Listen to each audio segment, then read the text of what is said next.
Well. Quite groovy once you get into the hang of it. It's a great song. It is I'm a really great song. glad I found it. Oh, I'm so glad. Welcome, everybody. This is the Camera Life Random Photography Show. It's 21st of April. Easter's over. The Vatican is in search of a new pope. And Have you applied? no. I don't know that my credentials stack up, to be honest. Looking back over my life. I feel like the beard is quite popely of you. Oh, that's lovely. It's not wide enough though. Yeah, I can. We can You'd need to bleach it or something. Give it 15 years, 20 years. That and absolve myself of all my sins. On that note, welcome to the Camera Life. This is the Random Photography Show, proudly brought to you by Lucky Camera Straps. Lucky Straps, maker of fine leather camera straps out of Bendigo, Victoria, Aussie made, homegrown. That's right. And speak of the devils, here's Jim and Justin. Hey, lads. Hey, What's up? Welcome. Well, you're both very quiet today. What's going on? Yeah. Oh, I don't know. I just watched a movie. Too much chocolate. I just watched a creepy movie. So I'm What was the movie? 10 Cloverfield Lane. That's Have one of you the seen Cloverfield movies. Yeah. It is, but it's like That's a weird, freaky. not quite sequel where they're in a Yeah. bunker. If you haven't seen it, watch it. It's creepy. It's great. It's very well done. I It must is say. very well done. Great acting, great writing, and good cinematography. Kind of cool. Anyway, that's Speaking of enough cinematography, I need to find a clip on it. But what's the Canadian laughy guy who was in Pineapple Express smoking durries? Seth Rogen. Seth Rogen. Or- His latest show. They shot the whole show on a single 21mm Cine Prime lens. I've been trying to work out what's going on. So you're talking about the studio. We've actually been watching that a little bit. It gives Yelena anxiety because of the way it's shot, because of the way it's written, because of the soundtrack that they use. Have you seen any of it, Jim? Nah, not at all. So it's a lot of single shots, and it gets very meta. They shoot a whole show on like a single shot. Meanwhile, the show is about them producing a movie where they're trying to get a single shot scene done in time for sunset, and they're losing the light.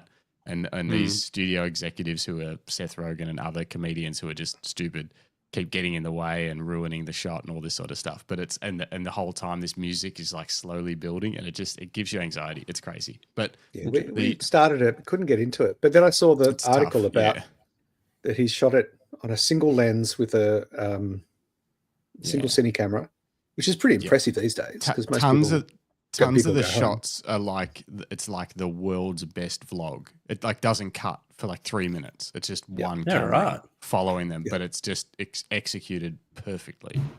And on that topic, pretty cool. Another great example is the show Adolescence. I haven't watched that yet, but I've seen a lot of articles about how well it was shot. It's one of the most beautiful pieces of television writing, acting, and cinematography I think I've ever seen in my life. Lots of single shots. I think the whole episode is a single shot. There's 4 episodes only. Oh, gosh. Pretty tragic story, but amazing telling of it. And they had, and there's a lot of behind the scenes stuff on socials, on the show's socials as well. They're quite happy to share what they did. They had drone rigs, big ass drone rigs carrying big cine cameras, and these would follow cars in the story. And then they would come down, and 2 riggers or camera people would grab the drone, the frame that was holding the drone and the camera, and then continue the shot like it was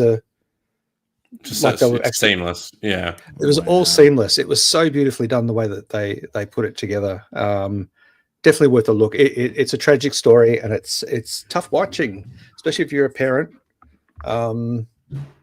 It's a pretty compelling story and quite relevant to today's world. But anyway, there's some heaviness. There's some love for it in the chat. Let's see who's here. Philip Johnson is here. It says evening. Hey, Philip. Hey, Paul Philip is here. Says evening with an exclamation mark. Now we're talking. Bruce says evening all, and Bruce Moyle follows up with it's completely single shot. The audio is even more impressive than the visuals. Yeah, it's just and the writing and the acting. Given like single shot and cinematography, it's not new. They've often done it, but the level of acting involved in these scenes is quite powerful, and it's quite impressive that they were able to do so in a 30-40 minute episode. You know, these people were acting whilst the camera was still moving on to the next scene. You know, it's really worth a look. Even Nathan Coote in the chat says that show is elite. Hey, Nathan. Good to see you. Hey, Nathan. If you'd like to go back and watch Nathan's interview, it is also epically shot. Not really. It's just live streamed off this channel. But still, the interview, the actual content is beautiful. So go and watch that. Yeah. After this show. Don't watch it now.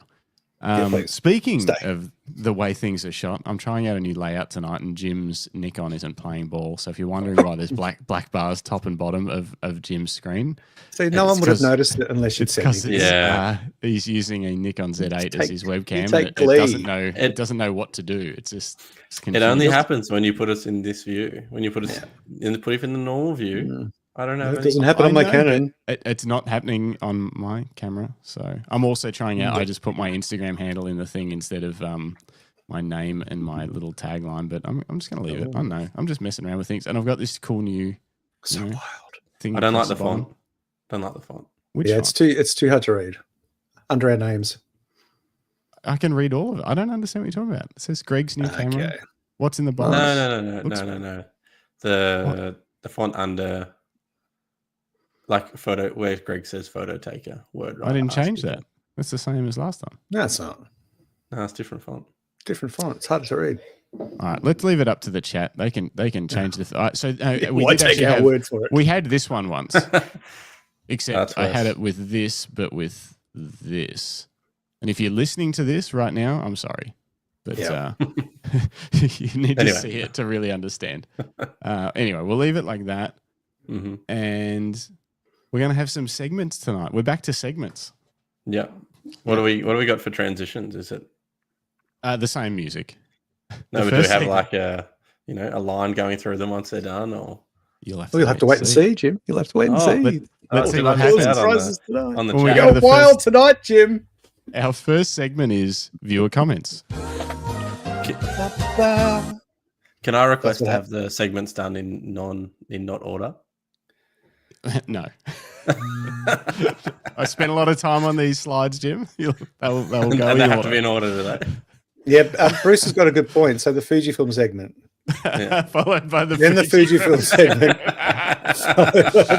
Hey, I can't help it if it's the most popular brand of camera at the moment. It's not my fault. I'm just a humble street. Next week's viewer comments is just going to be Bruce.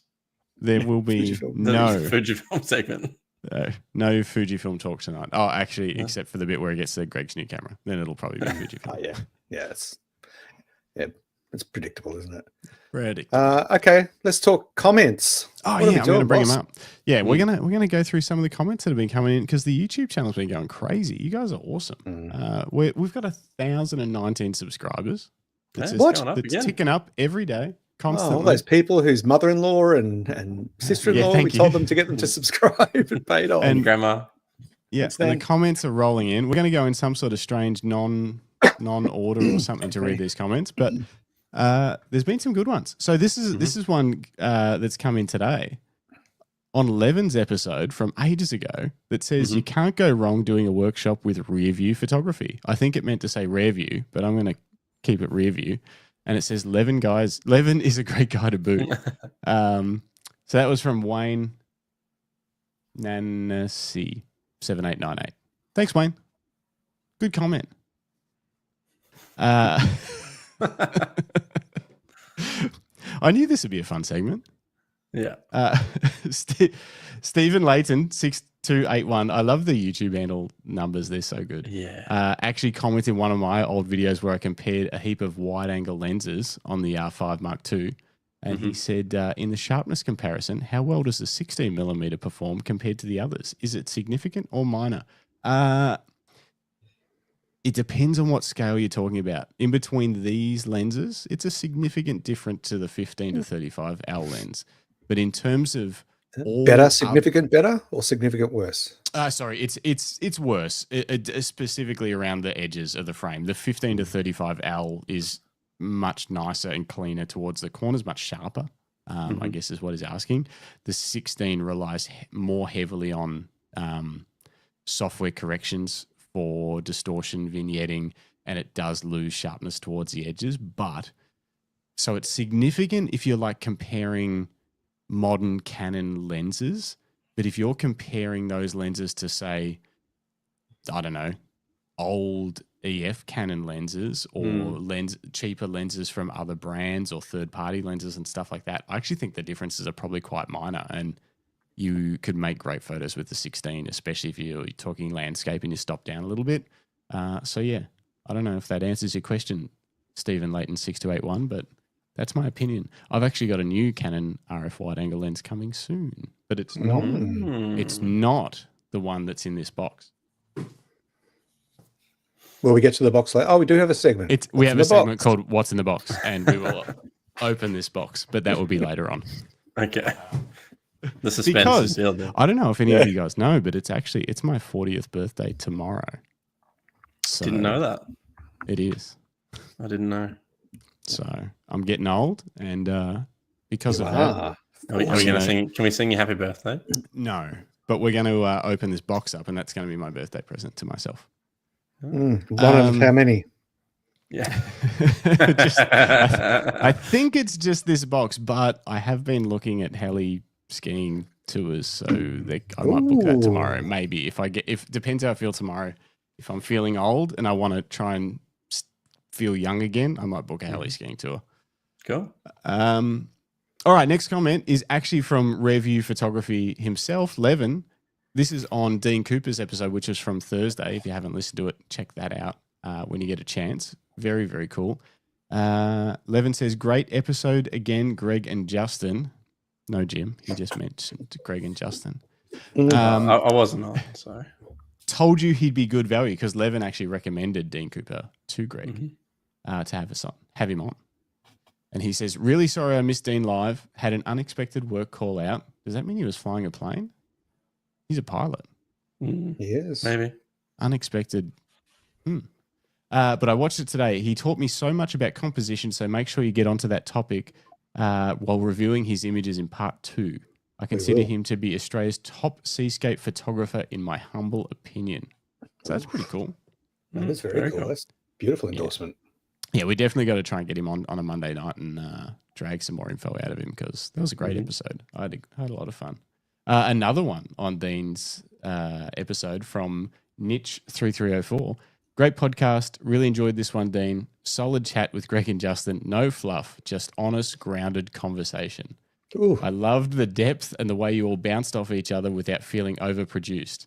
At Dean Cooper Photography, you are still a legend. Wow, what a comment. That's lovely, Mitch. Way to pump up our tires. Yeah. There was a third comment from Dean's episode and talked about the infrared cameras. Where is that one?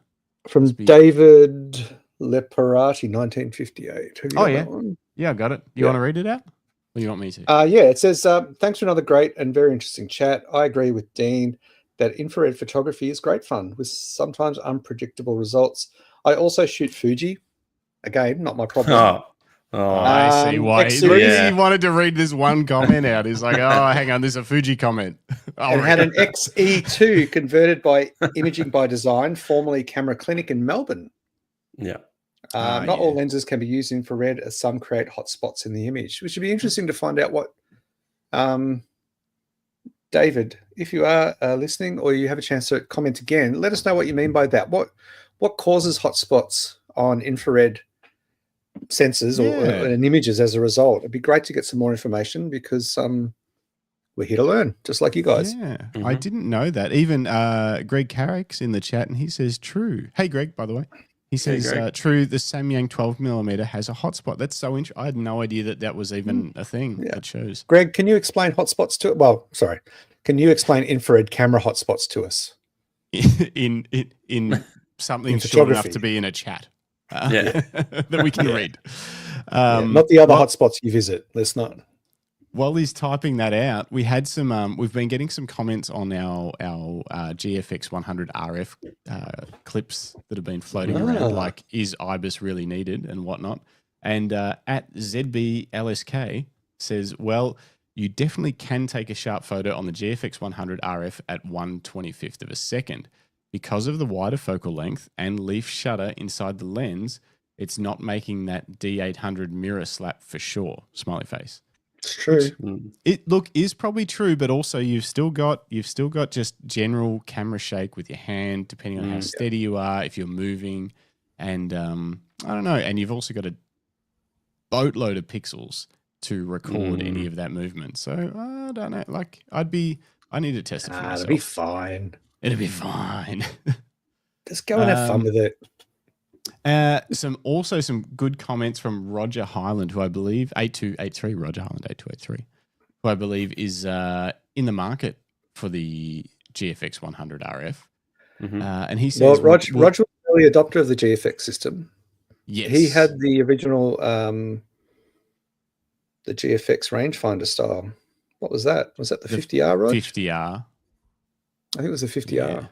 And he's had a Leica Q3 as well, which I think he's trying to sell to switch over to the GFX 100 RF.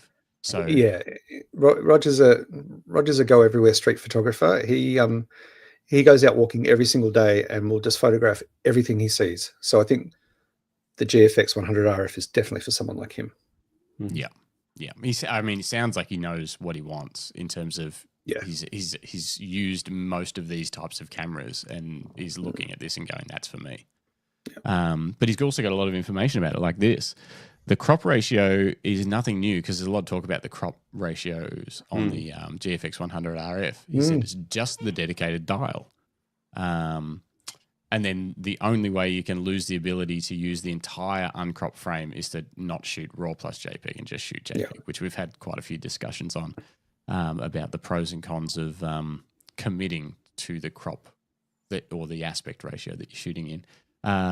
He also says, I think on the same podcast, which one was this? Oh yeah, with John Street, the GFX 100 RF saga continues, which was last Monday night. Is that only a week ago? Gosh. I know, it feels like a month ago. No. Listening at 51 minutes into you talking about the teleconverter and aspect ratios, I currently use a GFX 100S and I like shooting black and white in a square crop 1:1. What I do with it afterwards could be anything. I don't think for me that the digital teleconverter is a lot of use. Maybe for the odd random shot, but really 80 millimeters, which is 63 equivalent full frame, isn't going to give you much for the pixels you lose. The aspect ratio dial does appeal. I heard John saying he always shoots 3:2. I often use that drop 2 depending on the image itself. And oh gosh, this is a big comment. And what I'm losing, but the GFX is a native 4:3 sensor, which gives you a fair bit of latitude. The other thing is my main aim is that I want to use as much of the sensor as possible wherever it makes the most sense. Looking forward to getting my hands on one. It's not the focal length I'm used to, but hopefully that will be a good thing too. Keep up the BS. So yeah, very, very fun episode that one was as well. Lots of comments in. Same with Nev. Sorry I missed this one. I think Nev, are you listening? Nev sent me a video of him waiting for the show to start, which is pretty funny with his dog just flat out asleep. Oh, he just broke the fourth wall.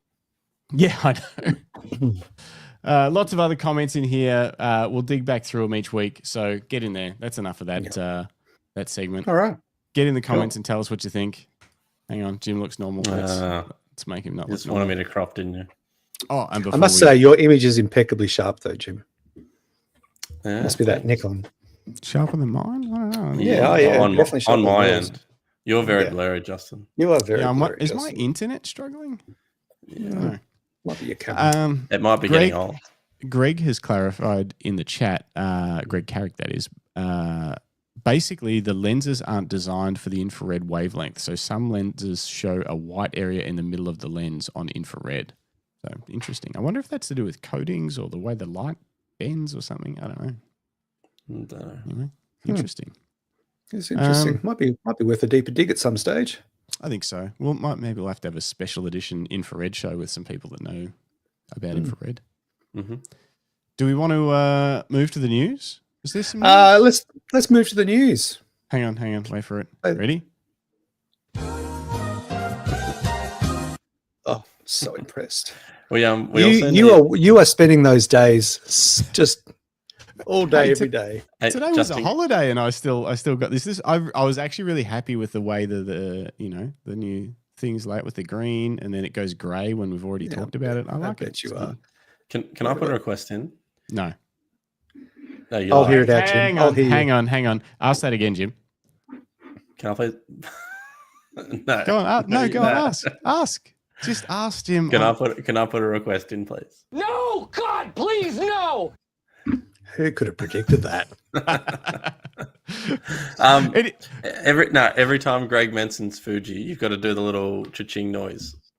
Oh, I don't have one of those. You need to get one. I've got this. It's just as good. That's what Greg would play. Oh, no, maybe this. Nah. Just the error, Greg's the Windows getting error sound. I'm not getting paid. Oh, Although they did send me a free camera. So we'll get to that later. We'll talk about in the next segment, which is Greg's new camera. Yeah, we'll get to that. Is there any news? There's one little bit of news. It's been a bit quiet. Everybody's a bit panicked over the good old American trade tariffs. We did touch on it last week, although I think we ran out of time. But in essence, so far, in terms of camera brands, Leica, Fujifilm, and Canon have all announced either that they're suspending sales or pre-orders in America, or that they will definitely be putting prices up. Or that and there's also a bunch of rumors around that. But it's unsurprising to see that Canon's not going to absorb the cost of a tariff of bringing in their products from overseas, because they don't make them in America. They can't make them in America at the same price.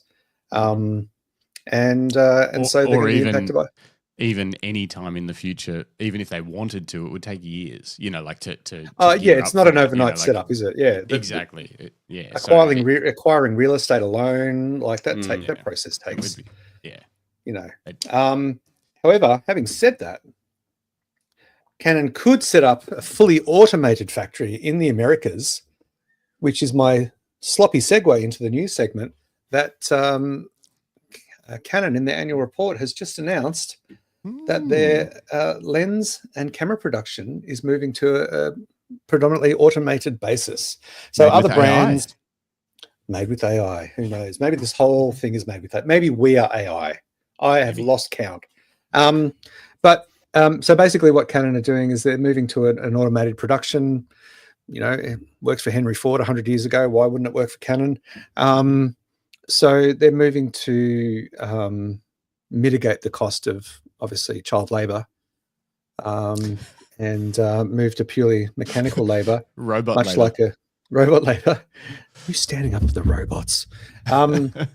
It's just an interesting move. I know people that have been, and I am going to mention Fujifilm, but I know people and I've spoken to them who have been to the Fujifilm lens where they make some of the premium higher level lenses in Japan, and even some of the camera assembly locations. And it's all done by people. It's all done by hand. It's a highly controlled environment where there's no dust or moisture or anything.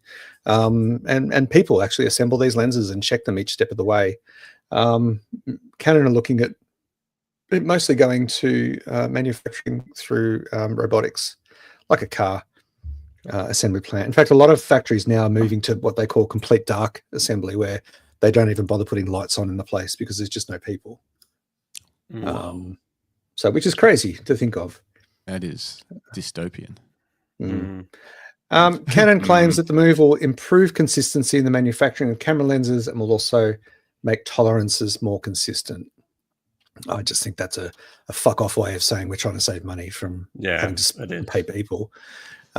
Because if your processes are rigid, your tolerances should be just as good. There's no reason for it. If that's what I believe. But what if they are better?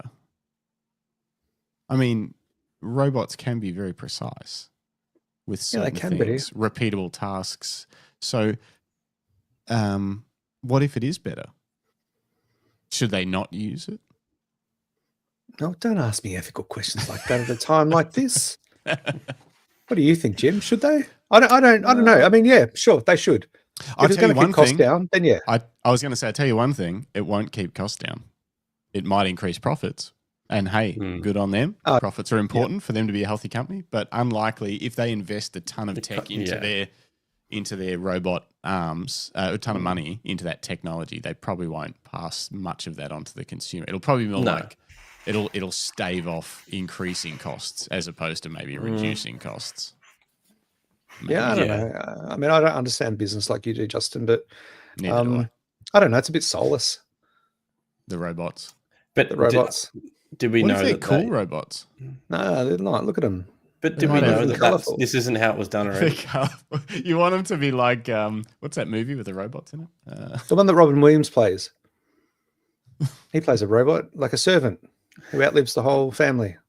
Mrs. Doubtfire. People are, no, not Mrs. Is he a robot in Mrs. Doubtfire, Justin? No, but No, he is a servant to the family. So look, that was See, Paul gets it. He says it'll take a while to recoup the R&D costs. Yeah, exactly. Which means never comes But down. did we not know? I didn't really think about how they made them.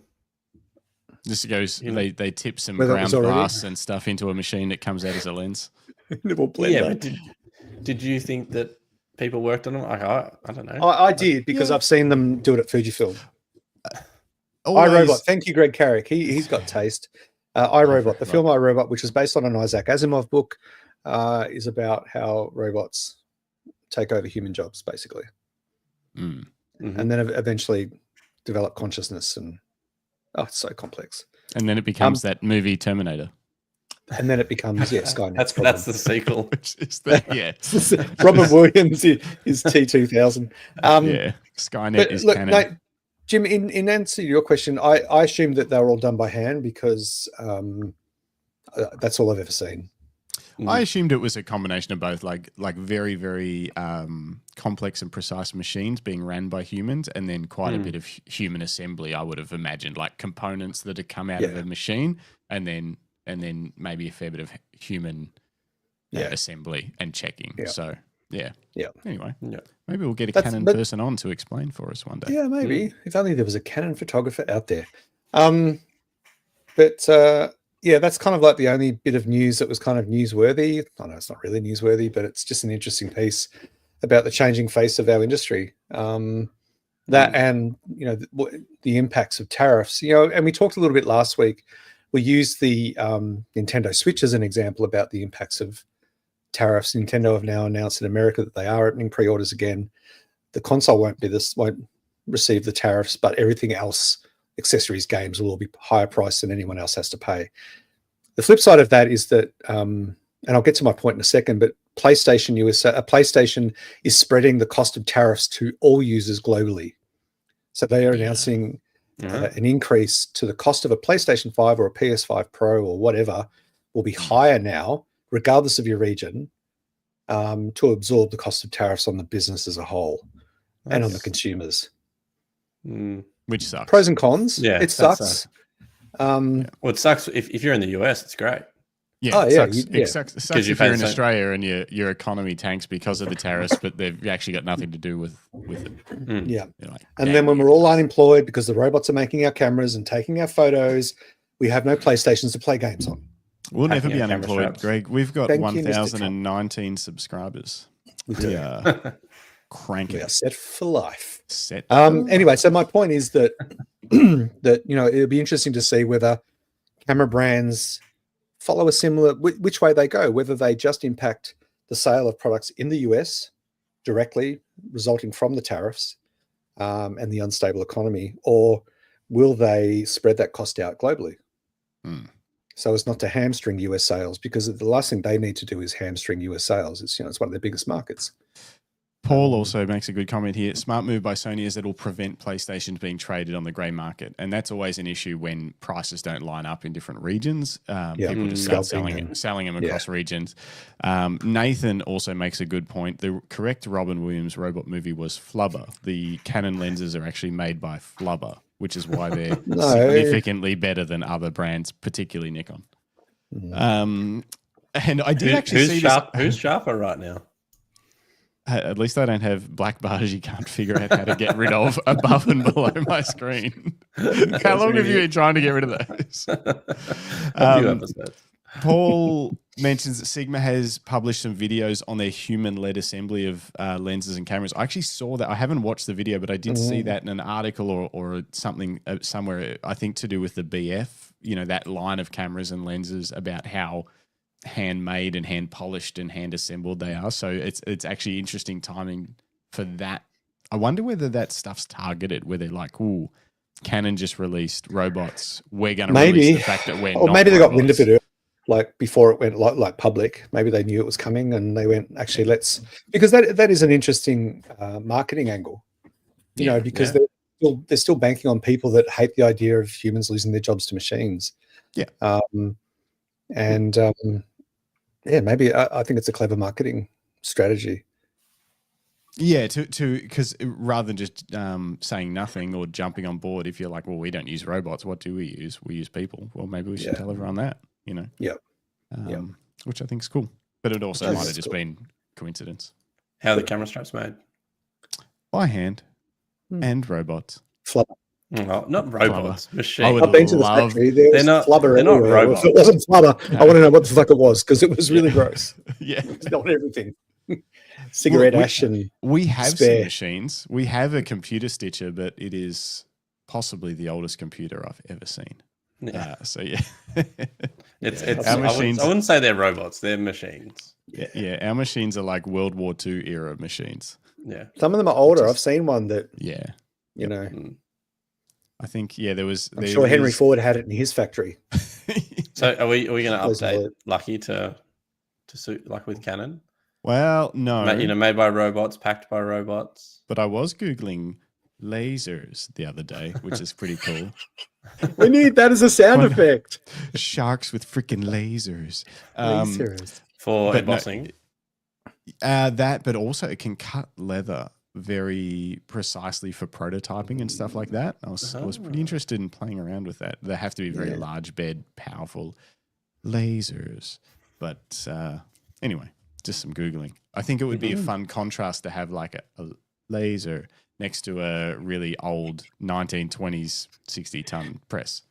So, And what was that one that Andrew in the factory, he showed it to us. I'm sure everything was about to catch on fire because it thins it kind of thins the leather. A skiving machine.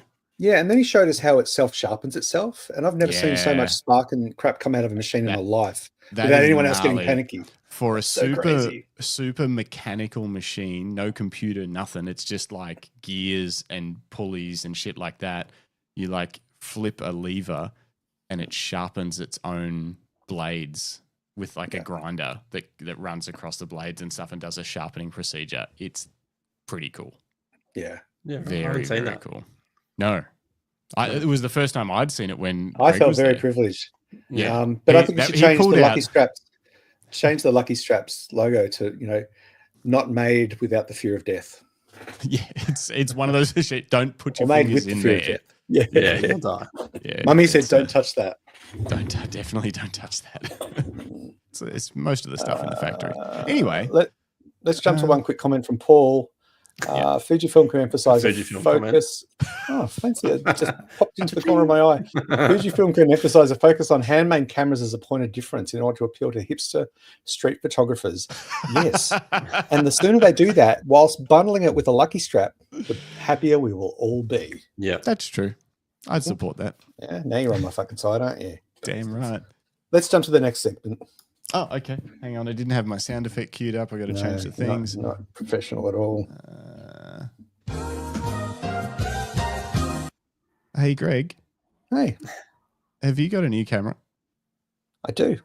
Not that point and shoot thing that we looked at, the other one, a different one? No, I actually ended up giving that to one of the kids. Well, cool. She took it off me and said, "This is mine now." And I said, "Yeah, okay." That's the sort of power I hold over my household. I did get a new camera. I got and I have had this in my hands before. Although the one I got last time was all black, and I kind of like this silver black one. I can't get this is a Fujifilm XM5. Nice. It's got some nice manual control dials. It's got a Fujifilm film simulation dial. Talk about gimmicky control dials, like on the 100 RF with its aspect ratio. This one, you can just choose the film. I can't even get it centered. I'm so cooked at the moment. Oh, we can see it. No, it looks good. Yeah. So it's a groovy little camera. It's got this is Fujifilm's answer to the ZV. What is it? The ZV-1 or the ZV-10 vlogger camera. And Canon have just released their new cameras. Is it supposed to be a vlogging camera? Yeah, this is a content creator's camera. This is who they're targeting, and the reason why is that it's got really, really solid video capabilities. It's also got like a flippy outy screen for videography and so you can do selfies and vlogs. This thing records 6.2K open gate cropped video. Is bad. I know it's bad, but it shoots 4K 60p uncropped. That's but better. Not open gate or whatever, and not 6.2 or whatever. But yeah, God, what are you negative Nancy? No. All of a sudden? I'm trying to dial myself into the specs. You're saying a lot of numbers. So basically, it does 6.2, but with a crop, but it'll do 4K uncropped. Yeah, that's great. So it's a good little video camera. It's actually made me a little bit tempted to try some video because I don't do video, or to actually set this up as my vlogging camera for this streaming. It's just it's tiny. I mean, I'm so bad at this. Jim's taken up half the screen. His sharp head. It's just a groovy. This is the 27mm f2.8. It's a pancake lens. Let's get a closer look at this. It's got there we go. There we go. It's a 26 megapixel X-Trans CMOS. Was it 5? It's an X processor 5, the same processor in that new GFX 100 RF. Doesn't have IBIS. Oh, boo-hoo. You won't be able to shoot anything with that. Might as well throw it in the bin. Yeah, I can't go lower than 1/1000th of a second.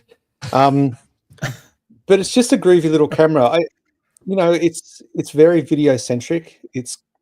Granted, it only has a HDMI. What do they call it? Mini, the smaller one. Is it mini HDMI? Yeah. Which, dude, like Canons, almost all Canons had that up until recently. It was something everyone always complained about. But, for someone like me that does limited HDMI connections, like I do it, but not that often. I'm not doing it like on a movie set or something crazy where you need like durable connections. It wasn't ever a big deal for me.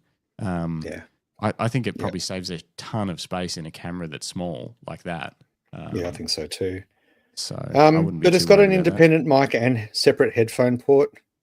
It's got a whole bunch of really cool codecs. The audio quality is amazing. It has spatial audio, so you can actually it's got stereo. I think it's got 5 microphones. You can choose where you want it to pick up the mic from, whether you want it to be like if you're interviewing someone, or whether you're vlogging from behind the camera or vlogging from in front of the camera. You can have directional audio.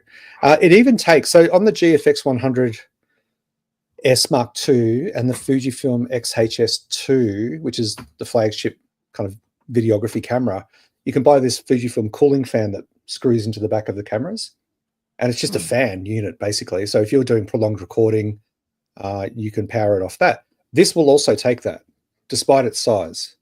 Interesting. And it's the same unit, so it's not like you have to buy a different unit for different it's the exact cameras. same unit. Same unit. That's so if you want to do prolonged, especially in enclosed conditions where it's hot, and you're worried about your camera shutting down and breaking a shot, well, you can. Oh, sorry. So anyway, I'm playing around with that. The reason why I got it, what? Oh, yeah, just the microphone went. It was like a big bass drum. Sorry to those listening on Spotify. It's made to last. Unlike your plastic pieces of crap. Anyway, it's it's a great little camera. I shot it at a party the other night. We had a party we had to go to for a friend's 60th. It was pretty. They had the lights down pretty low because it was sort of a goth new age kind of party theme, and sounds cool. It did okay. I had to crank up ISO a bit, and I had to work at slower shutter speeds, but it was fun. I haven't really tested it this time round, doing some street as much. The only thing I don't like about it is that is the screen. I like Fuji screens that flip up at a 90. Oh, fuck, this is terrible. They flip up at a 90 degree and down at a 45 because often I shoot from the hip.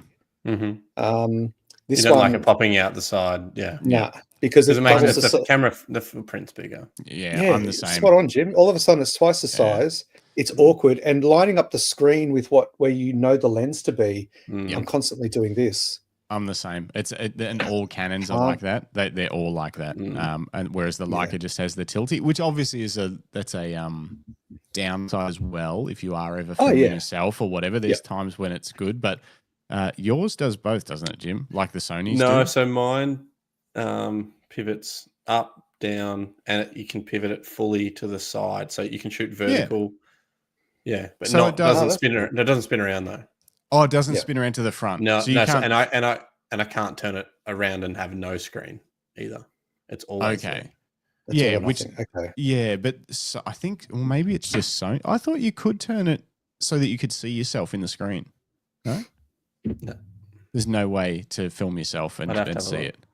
Don't have to have a look. While you're there, can you fix the black bands? Yeah, come on, man. Oh, and it flickers too. And The it camera flickers. It does flicker, every 15 minutes, it just flickers. I don't know. There's too much. Couple of comments about Greg's new camera. Rick Nelson says, nice. The XM5 is a solid camera. Greg Carrick says, give it to me to save yourself embarrassment. He's cheating that one. And then Rick says the Sony A7R5 has every screen flip option. Yeah, that's the one that when it came out, everyone was like, why doesn't everyone just do this? This is great. Yep. Like it flips that way, it flips that way. You can keep it in tucked behind the camera but still tilt it up, or you can have it flipped out at the side and see yourself. They really nailed that. I don't know if they've got any kind of like IP protection on it or something, or if people just haven't caught up yet, but that's what I'd like to have. So the reason why I've got this camera is I just wanted to, I've already had this in the past and I reviewed it. It was when we went to BFOP, and I had this with the brand new Fujifilm XF 500mm f5.6. They were both under embargo. I think they were both still under embargo. Obviously I didn't take it to BFOP because why would you take an embargoed camera and lens to a photography festival, as much as the temptation was there. And I didn't get to play with it as much as I wanted to. I loved it. I tested it fully, but I really want to just have some chill days on the street with it. I've been sick all week, so I haven't been out with it, but I've got it for a month, thanks to Fujifilm Australia. So is it your new camera or is there another new camera? No, that's it. No, it was play on words. Okay. It's a bit of that wasn't my... Yeah, it was Justin likes it. Just trying to get the crowd riled up. Is it potentially your new camera? There is potential. I'm not a fan of the PASM dial, the standard PASM command dial. I've never liked them. Can I tell you something? Can I PASM, PASM. Does PASM stand for Program Aperture Priority Shutter Priority Manual? Is that what PASM stands for? I only just realized that then. I was about to ask what does it stand for, and then I was like, I know it's a mode dial, but why do they call it a PASM dial? It's a mode dial, and like it's good that it's an all-purpose dial. You can flick it to vlog mode, so it will actually, I think it puts you in focus and the background blurs slightly. It's a lot of vlogger cameras have that now. I know, but it's like and they have a little bit digital. Yeah, it's a little bit digital intervention. Like a phone would do it. I do have a blank control dial here. Oh yeah. Would you make that ISO? Is that what you? So I make that my shutter speed. Okay. And I make this front one here. ISO. Yeah. Little wheel on the front, and aperture is on the lens. And aperture is on every lens. So does that give you anxiety, Jim? ISO on the front? Yeah, that freaks me out. I knock it all the time. But there's no back wheel, is there? Not on this one. No, most Fuji cameras do have a back wheel. This one doesn't. Yeah.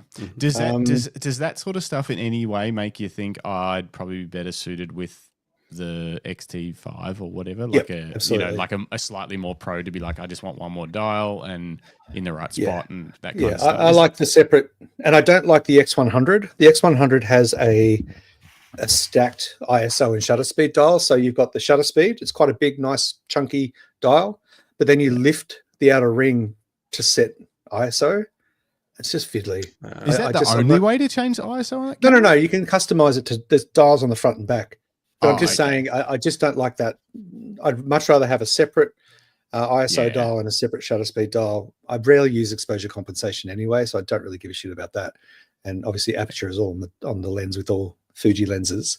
So, and I like that exposure triangle control, especially when I'm doing street.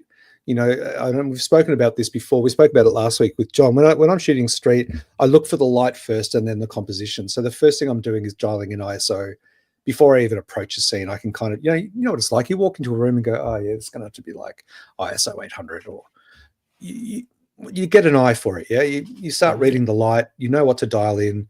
That's my approach to stuff. Whereas, I mean, it can do that because I've got customizable dials, but I do like those special little separate dials.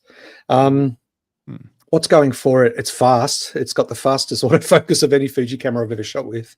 And that's just not me saying that. It is the latest Fujifilm autofocus tech on board.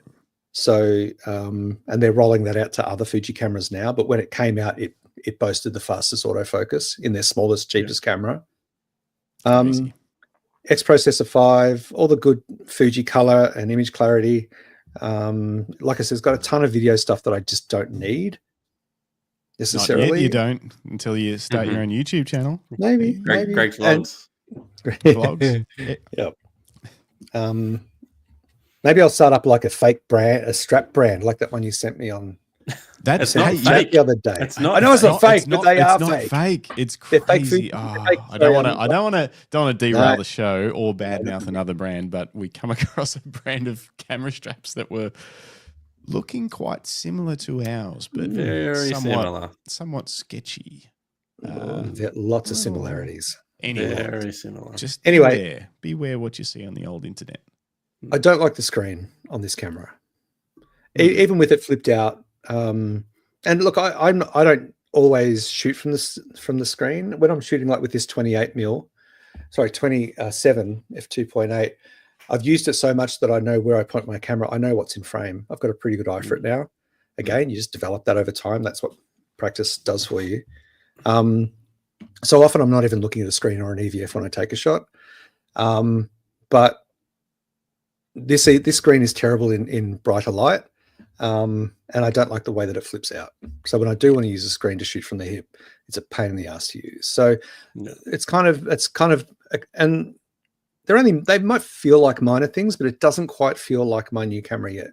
I was going to say you're not gelling with it, so it's like maybe it's not the one. Yeah, so I might just have to hold out for a Fujifilm XE5 or an X Pro 4 or 5, whatever they choose to do. Oh yeah, or an X. I assume the XT6 is coming at some stage, or whatever they're going to call the it. XT5 is still doing pretty well. Is it? Yeah. Well, it's a hard camera default. That's the other problem. Yeah. If you're a Fuji photographer, even if you want to do a little video, it's a killer camera. There's not much incentive to upgrade from an XT5 other than going for more megapixels or getting a punsy, flickery, letterboxy Nikon. Nikon. Oh, Jim. We're back in the Fujifilm segment. Exactly. Sorry. I'm sorry. People think that we're just a Fujifilm podcast. It's crazy. We're not. Paul has made a guess. Is the brand name of that? It may as well be Locky straps. Now it wasn't quite that obvious, but no, it was more the name of the straps themselves. And Greg says, "Hey Fuji, start making the XE4 again." Yeah, see, Greg gets it. He's got an XE4. He gets it.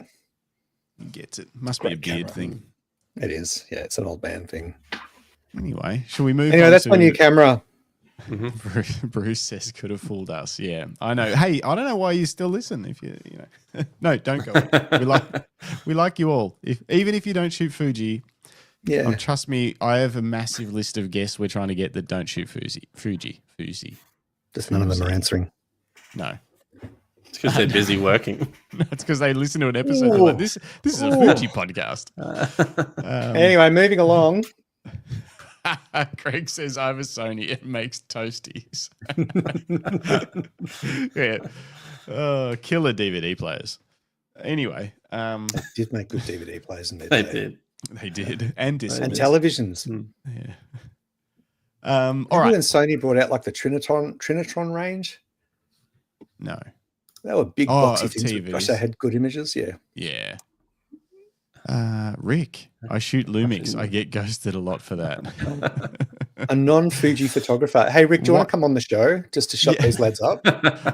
You could come on and tell us why you shoot Lumix. Yeah, please. And because Rick works in the shop, so he obviously he knows has a his lot of shit. cameras. Yeah. And he knows his gear.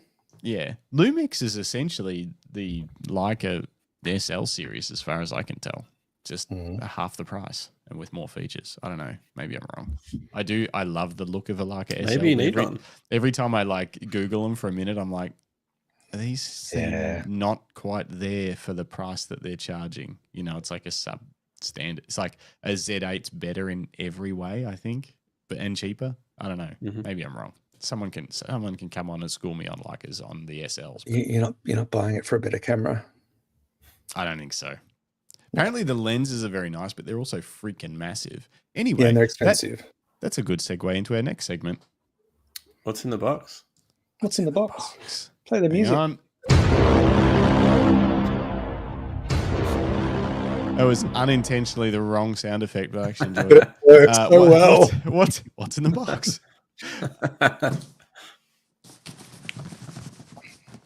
right. If you can guess in the chat what's in the box, I'll give it to you. And also, that's a lie. I don't even know what it is. Do you know what it is, Greg? No idea, mate. He's bought himself something for his birthday. Oh, actually, is it a printer? No. It's a bit. Rick Nelson wants to know if it's a new bag. No, but my favorite bag got discontinued. So which bag is that? Jim, you've got my other favorite. No, it's not my other favorite bag. Okay, I've got a lot of favorite bags. This is a lie. One of my favorite. You've got my Photocross 15, Mindshift Photocross 15. My favorite lightweight backpack for like mountain biking, snowboarding, and stuff like that with a camera was the Mindshift Photocross 13. Doesn't fit a pro body in it, but it would fit the R5 Mark II in there just nice.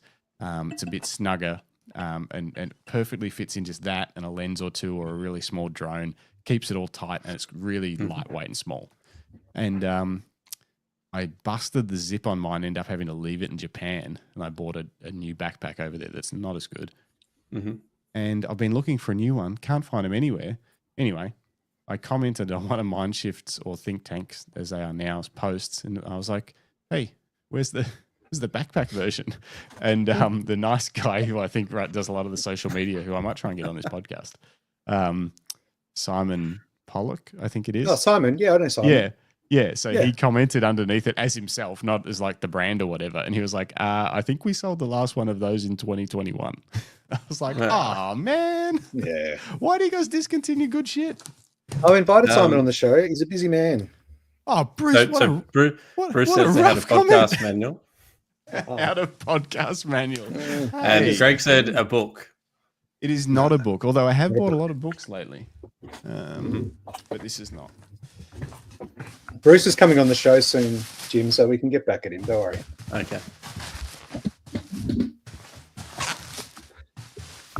It's a box of packaging. This is riveting television. There's going to be another box in there.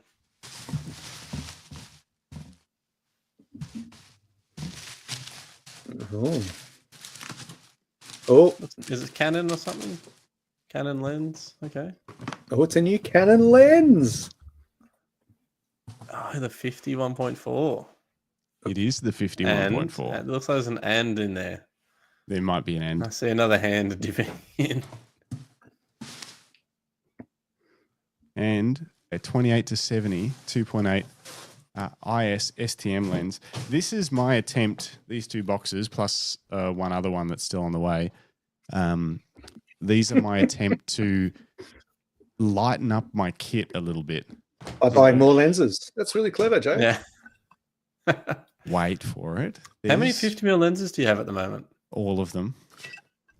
I have the EF50 1.2, the RF50 1.2, the RF50 1.8, actually the EF50 1.4, and now the RF50 1.4. Yeah. So most of them. I mean, I'm missing the EF50 1.8 Nifty 50. Yeah. Bruce has said this is why you cannot afford to go to Japan, Greg. Yeah. We're all thank you everybody. We're all looking at my Christmas bonus. All right, so hang on. I got a new Canon lens. Jim got the other one. I'll be selling a lens. Let's find the lenses that are on the chopping block because of these new ones. Hold on. Hold fire. All right. Okay. You got any new gear coming in, Jim? I feel like did I tell you about the 14 to 30 f4? I think you did. Lens Yep. that I was testing. Yep. So I've purchased it and it's on its way. And I'm hoping it'll be here maybe tomorrow. Actually, tomorrow or the next day. Gotta love a new lens day. Yeah, that'd be exciting. So yeah, looking forward to that. Looking forward to using it actually to try and tee up a shoot. All right. So this is the Canon 51.2. It's big. It's heavy. It's amazing. But doesn't look as big as the Nikon one. It's probably not. That Nikon is a chunky monkey. Yeah. But they're both great lenses. Very, very good. But I'm hoping this one, the 51.4, which doesn't look much smaller. It is significantly lighter. It's not, I don't know if I can get a good side to side here. It's maybe a centimeter shorter. Yeah.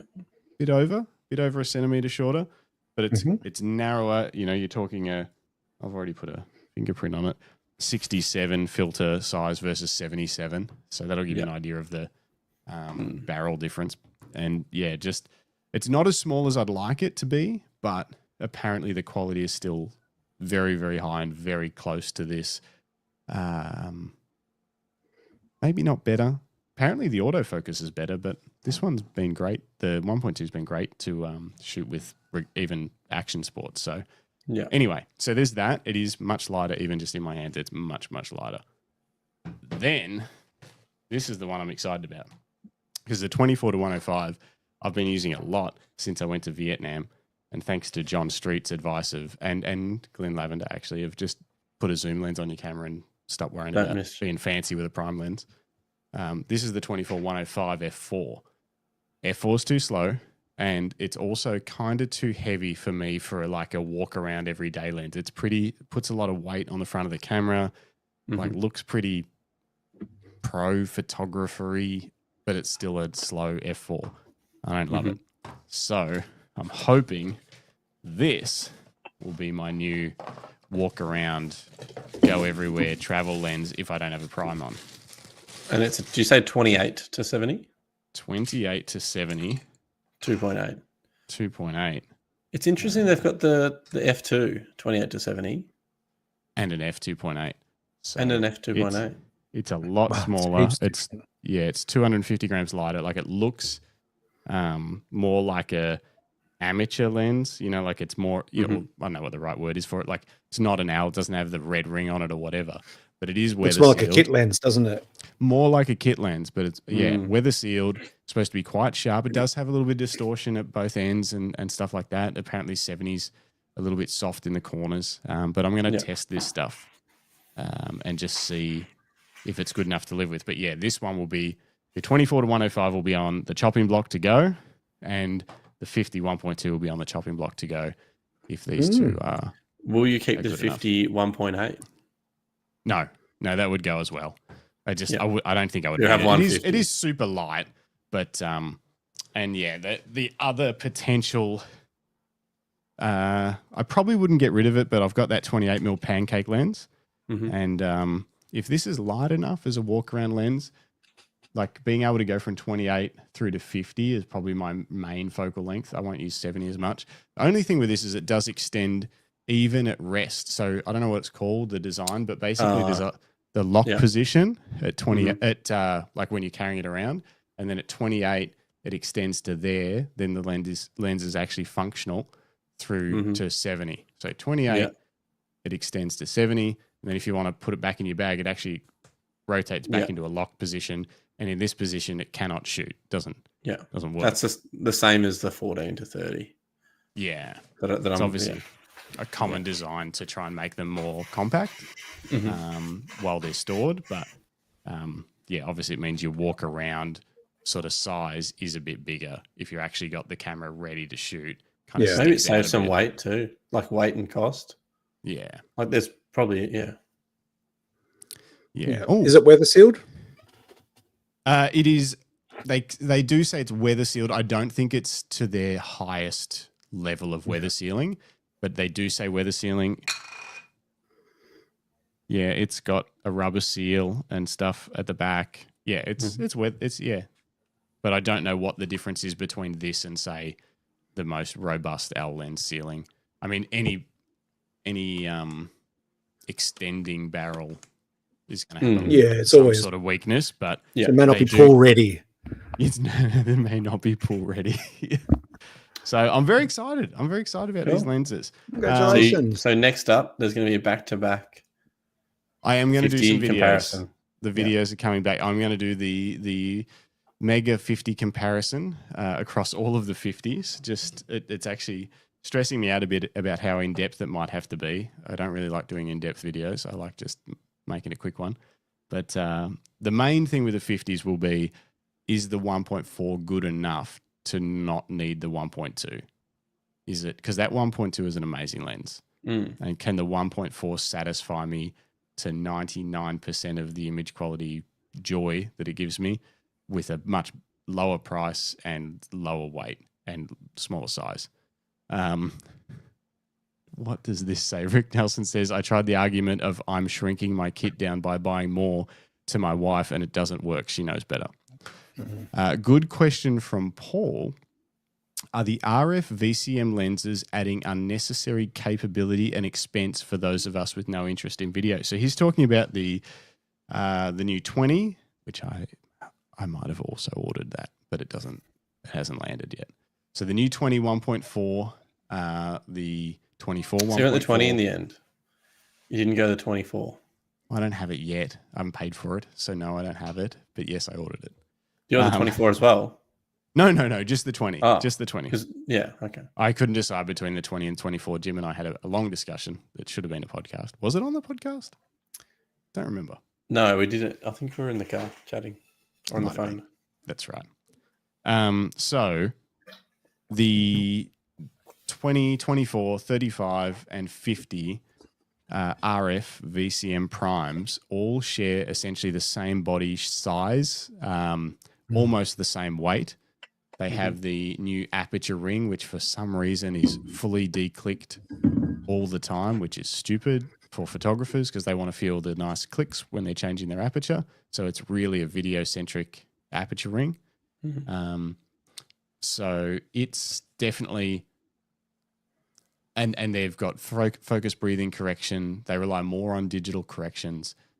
The reason they've made the bodies all the same size is to be able to swap them on gimbals and rigs without affecting the balance, which is a great thing for videographers. But for us photographers, it means some of those lenses are probably bigger than they need to be. Doesn't it also mean they can use the same rig for, is it follow focus? Probably, yes. I don't. These aren't kind of mechanisms. Yes. That... Oh, yeah. Yeah. So it simplifies all of that stuff. But what it does mean is that, yes, for photographers, there probably are some compromises in maybe them being slightly dearer. Maybe they're slightly heavier in some sizes. Maybe there's been image quality compromises for photographers. They did say the 35mm relied heavily on digital distortion correction, whereas the older Canon 35s didn't need that.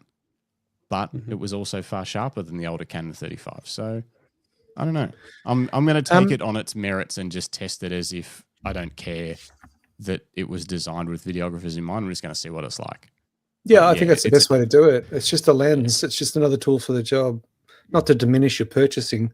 Can we talk just briefly, because it's something that I'm unfamiliar with.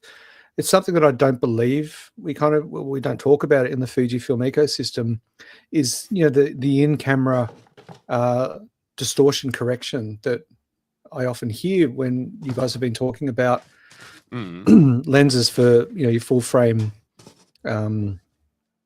cameras. Is that becoming more prevalent? You know, why is it that we're not getting the lens? Why is it that manufacturers are just choosing to fix it in software in the camera versus just actually creating an accurate lens? I think there's always been distortion correction. You know, we've always had, or not always, but like in recent years, there's always been distortion correction available. It was applied in camera to JPEGs, or it was applied in Lightroom using, you know, profiles. that's been a thing for a long time. What we're seeing more is lenses that are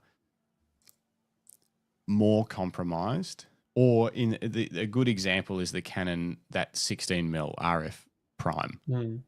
Yeah. It's actually designed to cover more of the image area. And if you use it uncorrected because of the way that it projects onto the image area, you get these really, really dark vignetted corners, like or black, basically, if you use it uncorrected. But it's also almost a 14 with a slight fisheye look to it at that point. And then the software takes it to a more rectilinear 16. And I think it is purely because they couldn't make it as small, as light, and as cheap without using those corrections. So it's like taking the tools that they've got available and using that as a tool. Hey, we've now got this other tool for lens design, and that's software correction. Is that, I'm just spitballing, is that not a deceit and maybe a kind of a lazy excuse because they just want to get a lighter, smaller lens into people? Everyone thinks, oh, it's smaller than the last one. But in actual fact, if it was actually built correctly in the first place, it should be bigger. I don't think so. I don't think it's a not deceit. I don't think it's still a deceit 16. because They 16.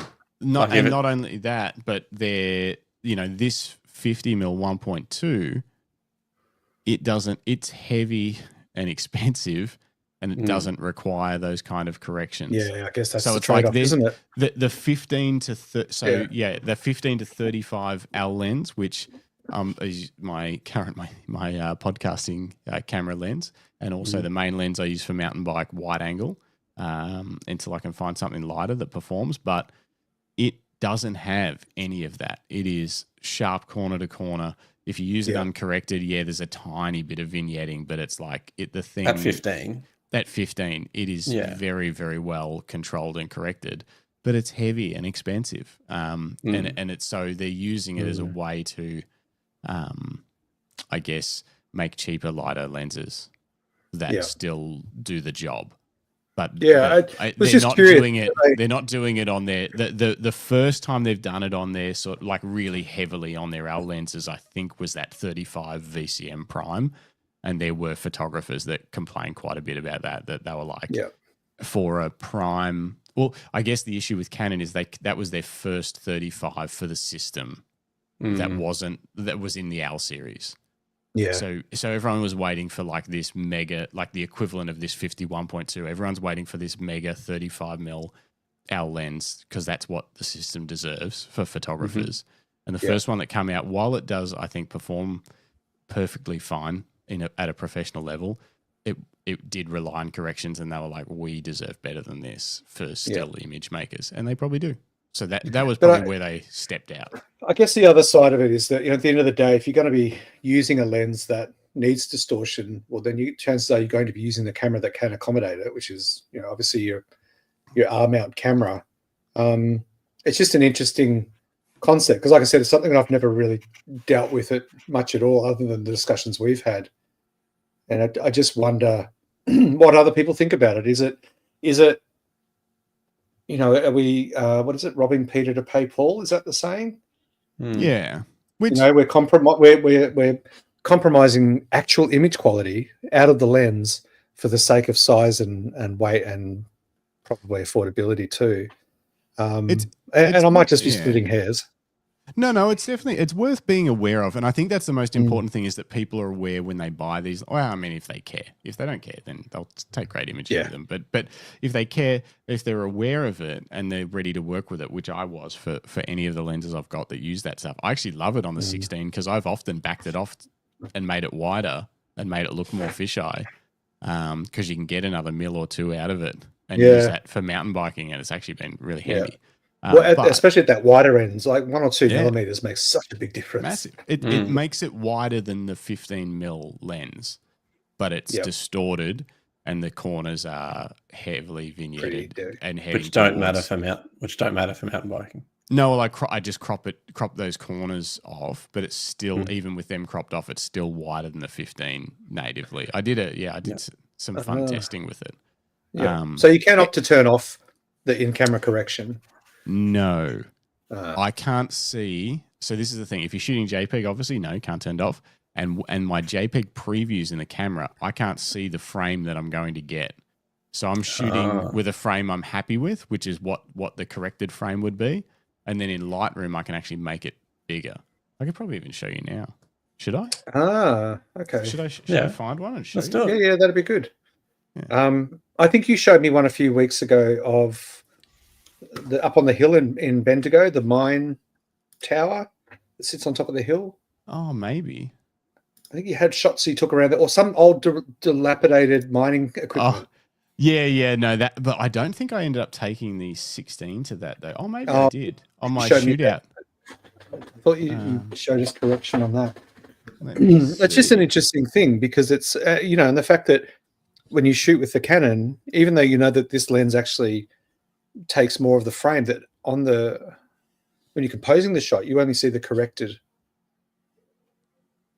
Is that what you're saying? You only see the corrected file on the LCD or in the EVF as the JPEG preview because you can't turn it off in camera. But when you bring it into Lightroom, obviously you can do whatever you want to the distortion correction straight from the raw, and that's the difference. So I wonder how many people that aren't savvy saw the uncorrected images in Lightroom and freaked out that their lens was cooked. Wonder if well, that's true. Like if their preset doesn't have lens corrections in. Yeah, if they've just dropped it straight into Lightroom or any other editor that, and they've gone, oh, hang on, this is dark in the corners and it's distorted. And I wonder how many times a day Canon gets called about that. These are the things that keep me up at night. So let me just let us know in the chat what you think about the whole, and I'm not trying to make a big thing out of nothing. It's just a worthy conversation piece, I think. I think it is fun to talk about this since it is becoming so much more common with lens design. And I think we're only going to see more and more of it. All right. Yeah. So this is actually, even though I've mainly used it for mountain biking, this is a wedding photo. I have taken those every now and then. You guys, for some reason, Lightroom doesn't want to show you. What if I full screen it? Doesn't want to show you my sidebars. Did that work? No, we can't see it. Yeah, anyway, you can see the image, but that is odd that it won't show you my tools. I'll just have to tell you what I'm doing. And if you're listening on audio, hey, stick with us. It's not always like this. All right, so I'm going to currently enable profile corrections is ticked, and it's for the Lightroom Canon RF 16mm profile correction. So this is what we see, and that's what I would have seen as the JPEG preview on the back of the camera. I'm going to slide the distortion correction down from default, and we're going to see how much more image we get in the frame. Wow. Yeah. Wow. So that's heaps. So this and the vignetting's not that. It's not that bad, but it is there. No. So that's 16mm. That is a 16mm lens because that was what a lot of people complained about, and they were wrong. They were like, "It's not truly a 16mm that's cropping." And I'm like, yeah, it's cropping from like a 14 to a 16. It is a 16. But when you get it out, it is more fisheye. You'll see there's distortion. You'll see there's bending. And you'll see like there is sort of dark corners. Dark corners. Not too bad, but even if you crop those out, even if you pull it in and sort of crop the corners out, it's still far wider than... if it was at its native distortion correction, which what else have I got? Just go to the export. On some mountain bike stuff. This one was at Mount Buller. I might have actually pulled this out already. Can't remember. Yeah, so I've already dialed this one down. No, we've lost you. Yeah, it's coming. Yeah. Give it a moment. All right. So I've already got the distortion correction set at 39 instead of 100. So that's how I delivered it to the client. Not a great photo. It was a bright day. Sorry, guys. Don't judge me. Pretty shit. Yeah, it's pretty shit. Good rider. Actually, that's actually my bike. That's actually my bike. I bought that bike after the review. Thought it might have been. I like the chairlift. Yeah, the chairlift makes it. it's all right. So cool. this is at Distortion 39. That's the way I sent it to the client. This is what it would have been as the JPEG out of the camera if I used distortion correction, which obviously it's flatter. It's sort of cleaner, but I could bring more into the frame and get a bit of fisheye effect without hitting those edges where they're really black, basically. Yeah, which in this composition works, and it's nice to have that little bit of creative freedom. So JPEGs will come out at the 16mm. Correct. Yeah. At the corrected 16mm. Yep. Exactly. That's what you'll get your JPEGs at, and that's what you'll see in the viewfinder because you're using a mirrorless. So you see the optically corrected JPEG image in the viewfinder. So, what about with video?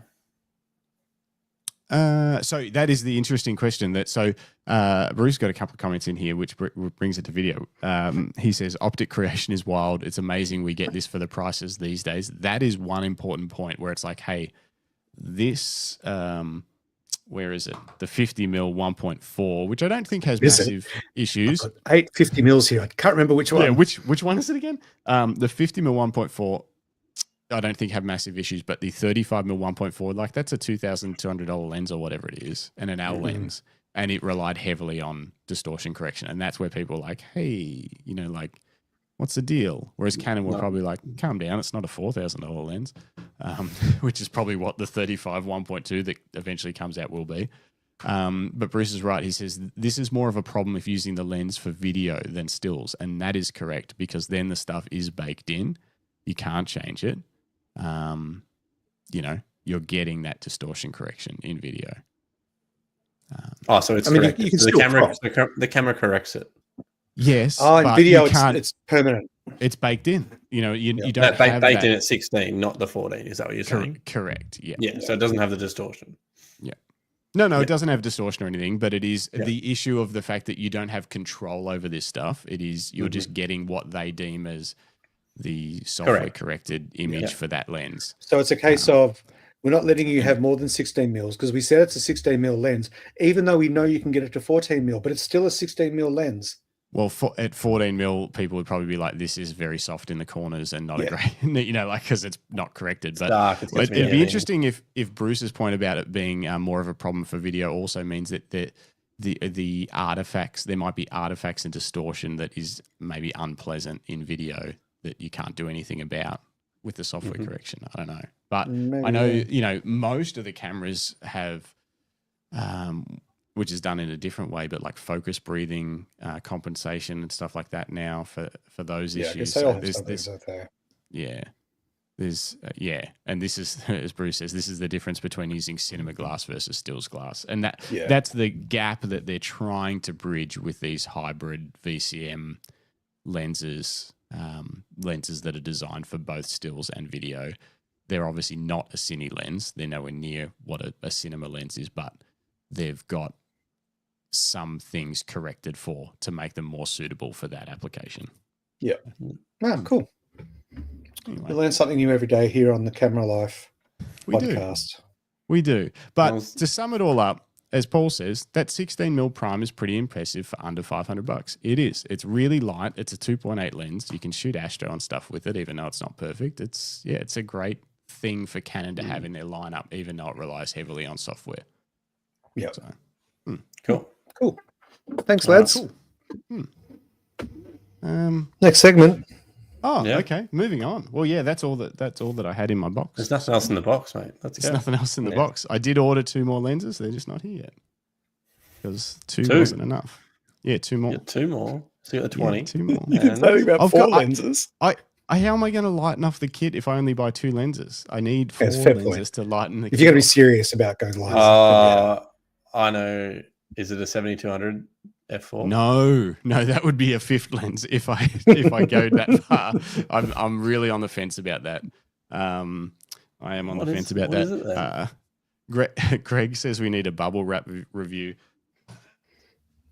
It was pretty good. I got some of the little stuff, which is fun, and also some of these big ones. So I like the big ones. Yeah, big ones and little ones. Yeah, they're really good. Yeah, you just blew everyone's ears. Sorry if you're listening on audio with headphones. Was it that bad? Eardrums are gone. No, it wasn't great. Sorry about that. Sorry, team. If I'm trying to actually gain subscribers for us, so I should stop doing those things. Final segment is image review. Oh, how did I do that? I need to get better at the media asset side of the. Maybe Jim could do this next time. You guys got any photos? I've got some. No. I didn't. No, I haven't had time to prepare. Sorry. Fair enough. What have you got, Justin? I've got Clearly some you want photos. to talk about something. No, I had some from when we went on our road trip to Wilson's Promontory the other week. And I used that 24 to 105 lens for most of them, which is one of the reasons I ended up buying the 28 to 70, because I was really having to play around with the zoom and having a bit of fun and wandering around thinking I wish it was a little bit lighter. Oh, hang on. You should get a Fujifilm. Before we go into it, Nathan says, sorry to bring it away from the current conversation. We were just having a scroll on Insta and came across a post by The Guardian about the Sony World Photography Awards. Have you seen the winners? No, I actually haven't. Sony World Photography for this year? I know they've only just announced them. Yeah, I actually haven't seen them. Why do you say, Nathan? Are they amazing images? Are the Sony World Photography Awards only open to Sony photographers, or is they just sponsored by Sony and it's open to everybody? I have no idea. Yeah, I don't actually There know. are some great shots in here. Should we do a quick review? Just to We're here now. Wedge an extra. I mean, they are images, and we're in the image review. Section. Yeah. So yeah, that's what we're doing. What do you think? Should we pull them up? Open to all, Greg. Greg says open to all. Greg's okay. Open to all. Just sponsored by Sony. I think when I see those articles, I always think, oh, these are the Sony photographers. Yeah. That entered.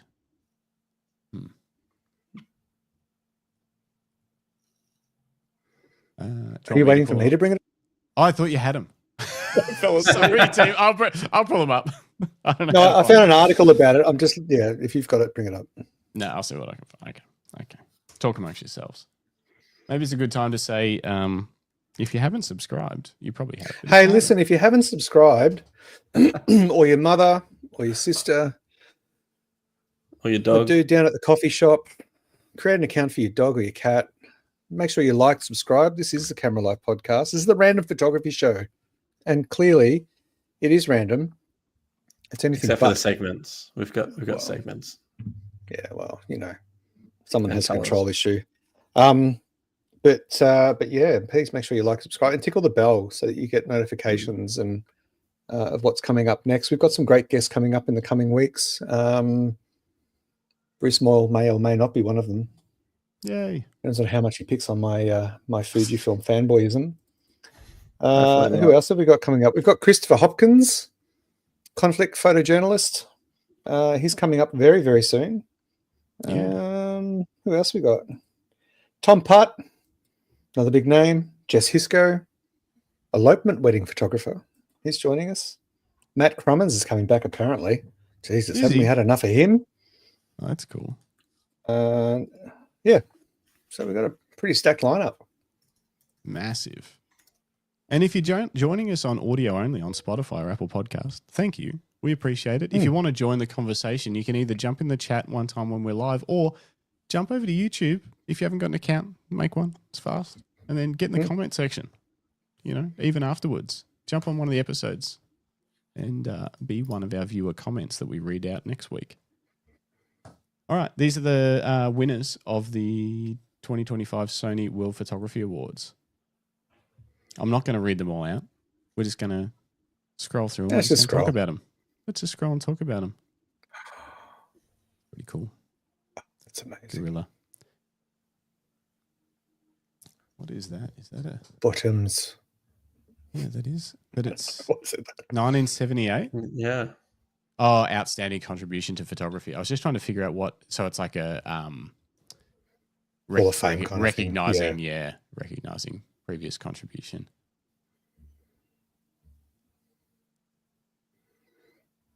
First place, creative. Very cool. If you guys want to see these, just Google 2025 World Photography Awards. I'm on the Guardian article, which is good. It's free. Doesn't look like you have to pay anything or be a subscriber or anything like that. And I actually went on the World Photography Awards website and these images didn't come up straight away. So this is actually a faster way to view the images.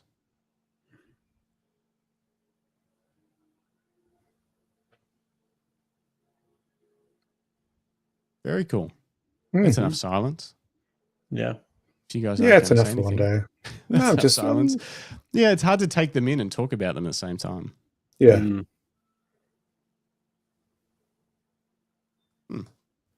Nice. Let's have a look at some of your photos, Justin.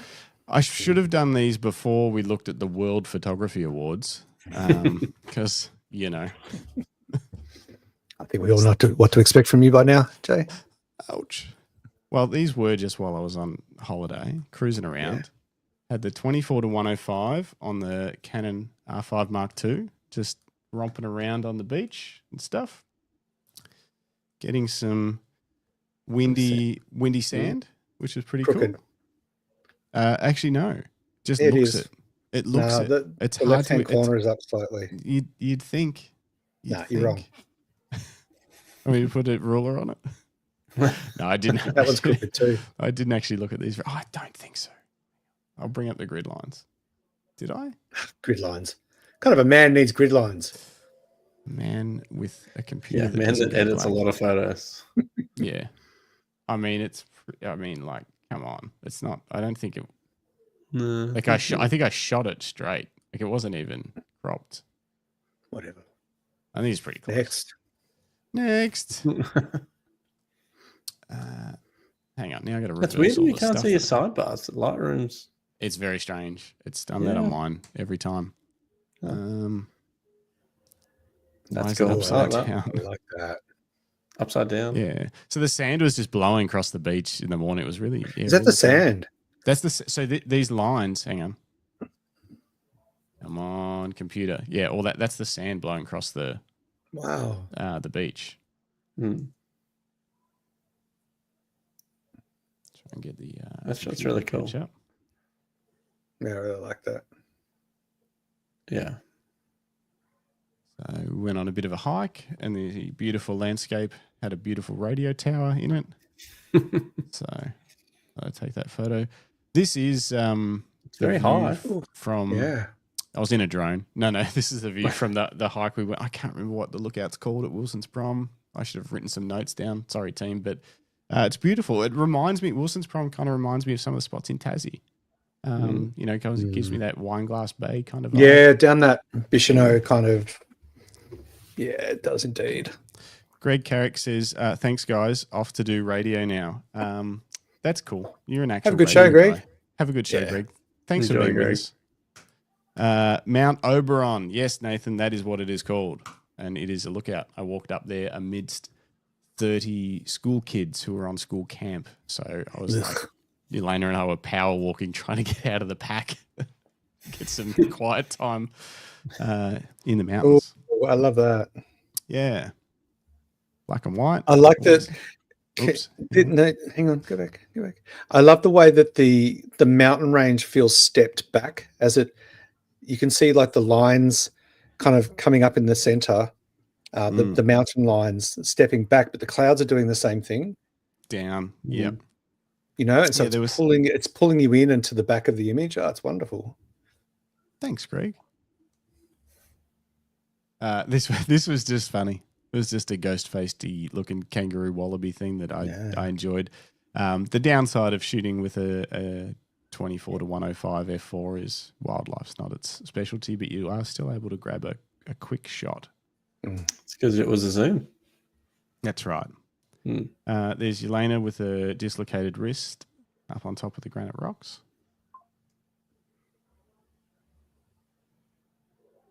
It's quite a nice place to wander around and take a few photos. It's cool. Cool light. Yeah. And what was this shot on? This was all shot on the 24-105 f4 on the R5 Mark II. Actually, there might have been one or two shots where I threw the 28mm 2.8 on, but I don't recall which ones. I don't think so. I don't think there's anything in this set. And then this is what was this called? The deserty bit, the big sandy bit. I know what it's called. It'll come to me. Someone in the chat will tell me. But it was actually way bigger than I thought. I've been to some sand dunes before near beaches where they're like, "Oh, go there." It's like the big, drift. Yeah. That's what it's called, the big drift, I think. Nathan's on it. It is called the big drift. It was in my head. It just wouldn't come out. But anyway, I've been to them in the past before, and it's usually just like one big dune. This went on for ages. It's really fun, and Elena got a sort of lost in the desert kind of vibe going on, and it was a very cool place. People wandering around on the top of dunes, and there wasn't many people out there. It was very cool. Great landscape. And there was another photo crew out. This dude trudging back from wherever they did their shoot. Oh, yeah. How cool is that? That is cool. We got the model having to carry it. Can you carry this light stand? It's like a towel or something on. The guy at the front's got his shoes off. It was, yeah. But that's what it was like, just trudging. Cool sunsets, sky lit up on fire.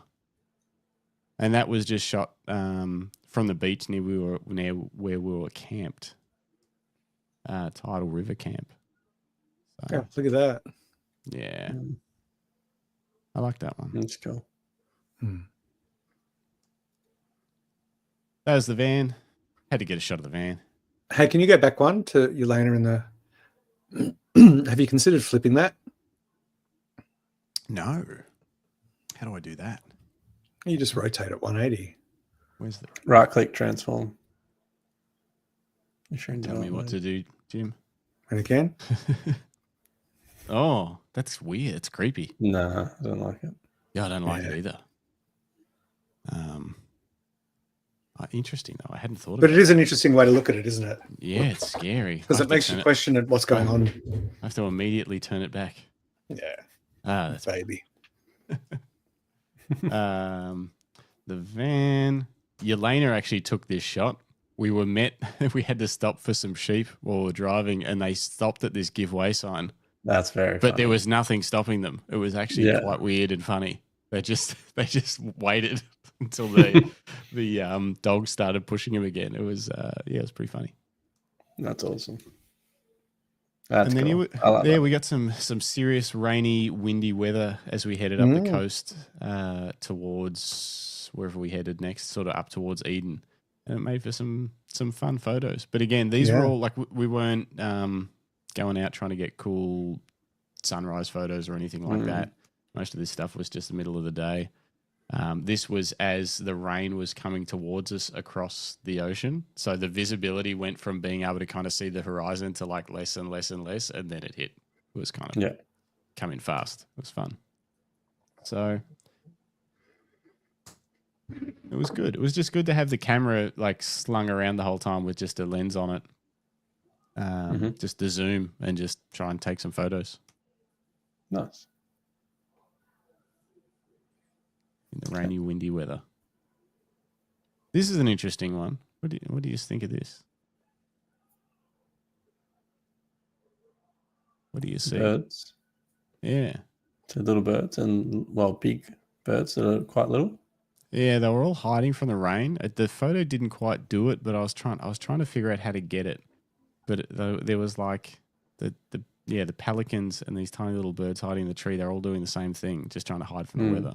It's like, I don't know how to make this cool, but I tried. Yeah, just being creative, with these three posts and some ropes. It's art. Is that art, Greg?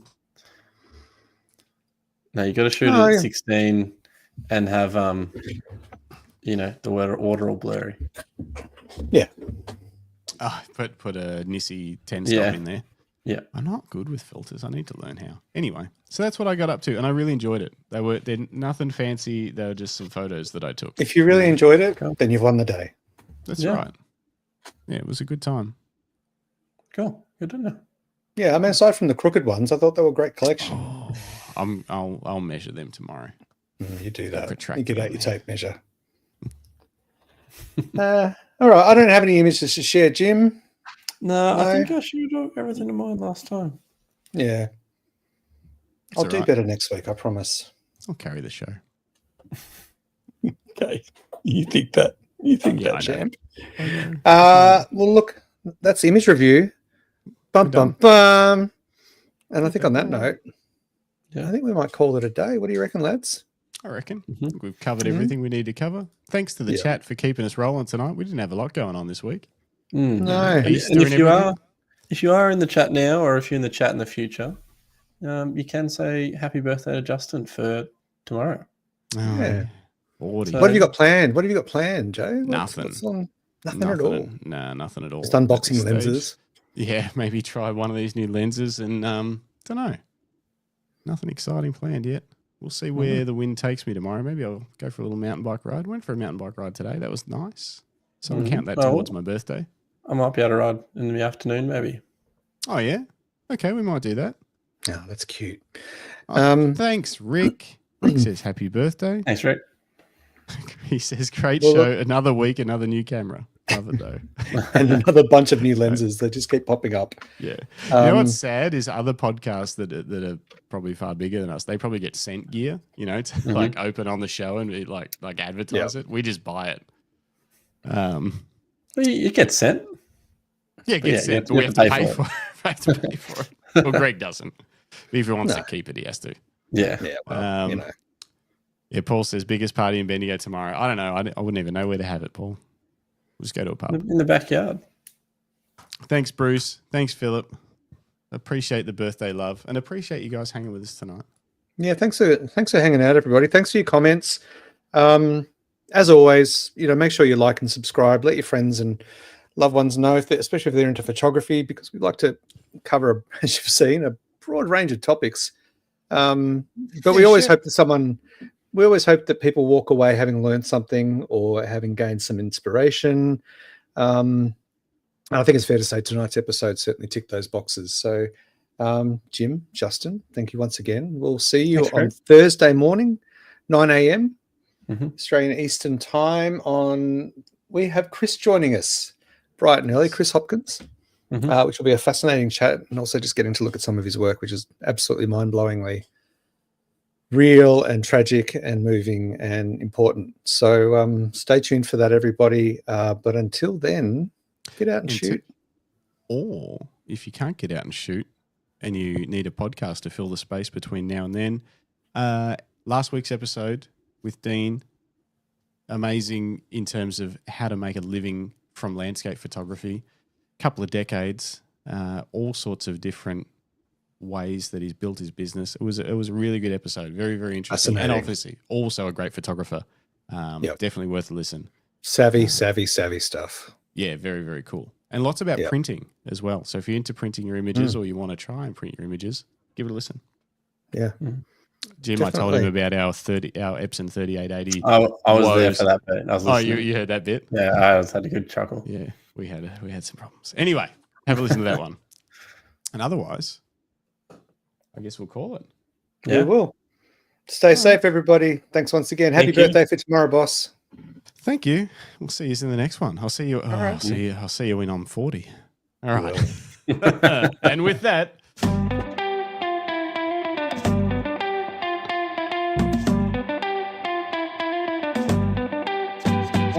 Bum. Have a good one, everyone. See you later. Thank you.